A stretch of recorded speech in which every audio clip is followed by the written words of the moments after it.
Okay. Y'all know my man. You definitely know my man. I don't think you met him. His daughter plays for a lacrosse program out in Connecticut, D1 program. And he was telling me that I went to a game the other day, and one of the opposing players, she was transitioning. Whoa. What you talking about? She was making the transition from being a male to a female. And she was playing on the other team. She was a midi. And he said that this young lady was blowing past the field physically fat. I mean, just physically bigger and stronger, faster than than everyone on her team and everyone on his daughter's team. And, you know, I was like, wow, you know, like the country has come such a long way to allow transgender women onto all women teams in college, because this is something that wouldn't have happened not even 10 years ago, not 15 years ago. But now we're seeing more and more women who are transitioning being able to play collegiate sports. So you have two daughters. Jeff, right. Your daughter's out of school. So you have two daughters. Right. How would you feel if your daughter is on a soccer team and there's a possibility that she's going to be competing for a scholarship against a transgender woman? For for a scholarship. Me personally, I don't agree with it, because biological women are at a disadvantage when competing against transgender athletes. How's that? They still have the physical attributes of a man. This woman probably has been taking hormone suppressants. I don't think that the hormones will make you shorter or slower or not as strong as before. So they still do have some type of physical advantage. Like, I wouldn't have a problem if they competed against each other. So you're not advocating a separate league for just transgender athletes? I would propose that. How you feel about that, Jeff? I would propose that. I mean, I've read that there are some trans women who are against trans women competing with biological women. Okay. Because what was their reason behind that? One of their reasons was that the physical nature of their bodies, their abilities are much greater than a biological woman, depending on the sport. And this is not from biological women. This is from trans women. Yeah. You know, it's not one trans woman.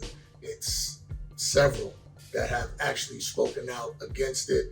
But then you have those who say, well, they're trans women, they should be able to compete in the sport.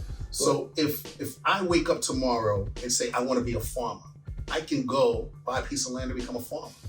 And if this young man wakes up and says, I've been trapped in a male's body, but I'm a woman and I'm going to live my life as a woman, then why shouldn't this woman be able to go and compete?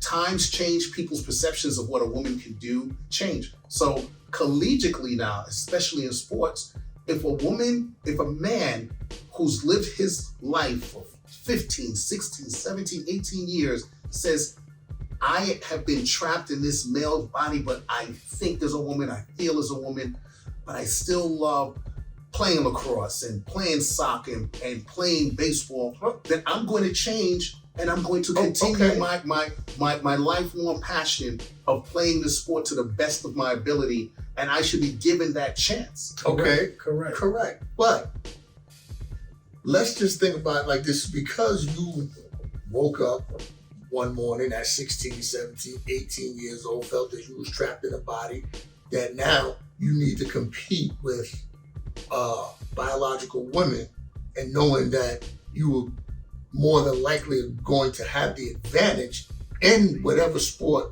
that you're playing, whether it be soccer, lacrosse, swimming, track and field, you're going to have the physical and biological advantage. I mean, when you said the farmer, no one cares if the farmer wakes up and decides that, you know what, I'm gonna transition to be a woman farmer now. No one cares. And they only care about it because it's in women's sports. Now hold on, Jeff. Let me ask you this now. in society, we punish the athlete for steroids and things of that nature for having physical advantages in sports. Now, if a man wakes up and decides that he wants to transition into a woman, and this man, for instance, let's say plays basketball, and he's 6'8" or 7 foot, he has an advantage over most biological women. However, this man is he's going to start taking his hormone therapy, which is supposed to bring down his hormone levels. Well, his testosterone? It's going to bring it down. If this person feels that she is who she is and she's no longer Bill, but she's now Betty. If she has the athletic capabilities to continue playing in the sport that she loves, she should be given that opportunity. What I will ask you this before anything, does this lend itself to fraud? If this woman, as she's transitioning, steps on the field of battle, so to speak. I'm not a scientist. You're not a scientist. And I'm definitely He's definitely not a scientist. You know what I'm saying? But, you know, at the same time, I just think it's an unfair advantage, no matter what way we look at it. I mean, let's put it. Even if it is unfair, they still have a right to compete. Okay, They should compete against people who are like them, right, where it's an even playing field. Because in society, again, we punish the athlete for having steroids and physical advantages. Right. So that is a physical advantage. Would you agree with a trans man competing against biological men? In what sport? Basketball, football. If they want to go out there, if a woman says, I'm going to live my life as a man and starts to transition as a man, and she wants to go out there and run the 1, let her do it. If she wants to run the 2, the 3, the 4, the 5, let her do it. She can do what she wants. Could they make the cut, D? Do you really think they would be able to make the cut? As he said, there are seat warmers all up and down the bench. You know what I'm saying? And that's what he said. If she's on a football field and I'm the father of that young man that's transitioning, I'm going to pray, because football is a very violent sport. Absolutely. And by its very nature, it's a contact sport. Right. And you don't get penalized for tackling someone. You get a slap, you get a hurrah, you get your defense or offensive coach be like, that's what I'm talking about, okay? Right. I used to coach, and I remember a young man bringing his daughter on the field and, you know, saying, oh, my daughter wants to play football. And I was like, yeah, but we don't have any, this is not a girls' team. And he said, no, she's good. She's good. Treated like a boy? She literally was about one of the biggest kids on the team. And I think the team was 9 or 10 years old. And I was running the defense. And I remember telling the kids, they were like, Coach, what should you do? I said, she's strapped up. The minute she's strapped up, she got on her pads and her helmet, she's another player. Treat her like a boy. She was there for one practice. Because my kids were pit bulls and they went nuts. Once you strap up and step on the field, my dude, you a dude. But it's a wrap. But if you're a fireman or a cop, and if you're a fireman and you got to drag that 200-pound hose up 3 flights to help save a fireman, God rest one of them just passed, yeah, yes, you got to do that. That's your job. And if you're a female cop and you out there and your partner is duffing out, sweetheart, call for help and you better get in this. You better start duffing too. Because you saying that they should do it, let's go with formerly, I want to say, Bruce Jenner, also now known as Caitlyn Jenner, is against transgender women. It was in the Washington Post, if I'm not mistaken. Transgender women competing with regular biological women in sports. He said you have to keep the integrity of the sport. That's what we're talking. Basically, you're taking the integrity of the game. Totally understand it. You know, and they're turning it into some. It's not cheating. All right. I mean, what are we doing? What are we going with the saying is, and what the saying was in college? It's better to cheat than to repeat. Is this what we're doing now? No. You know what I'm saying? You know, is this what we talking about? You know? Why allow it from the jump? Because we have to give people the opportunity to self-determine. As I told you, this country was founded on certain principles, and one of those is self-determination.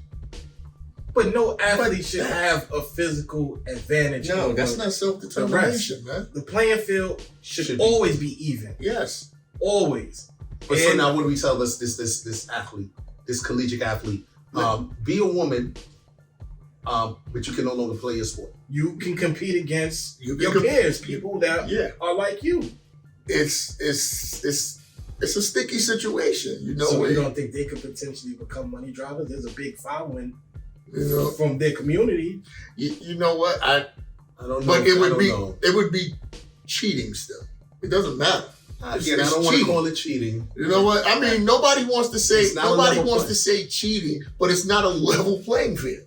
But we have to give these young ladies an opportunity to pursue their lifelong dream of playing at this level. And we just can't take that away from them. Not in this country. If we were in Mother Russia, in Sister Ukraine, yes. But we can't do that in the good old USA. Hey, man, you know that just sound to me. It's just crazy. Yeah, I give you $1,000 and 100 acres of land, and I give the other guy $1,000 and a half an acre of land. Is that fair? So, the trans man, the woman going to be a man, will be at a disadvantage against the man going to be a woman. Right. So the trans woman will always be physically stronger than the trans man. No, the trans man would be. Let's see. The trans man would be from the woman. The man just to a woman would be physically faster. And I'm not 100% sure. He could be slow as dirt. You know what I'm saying? But at least stronger. At least stronger. You know? How do we explain Randy? Wow. Wow. Fuck you. You asshole. Call straight. Let me fix you. Hold on. Ready for your close up? There you go. I was popping mine. Yo, what you doing? Y'all still popping collars. Oh, we need the countdown. Y'all let me know when you ready to work. Oh, we ready. We're ready. We used to leave the countdown. Yeah, we need Mr. Weinstein. Put your sister in here. Yo, y'all are terrible. You ain't record that. I did. This shit is over. And I call them my friends.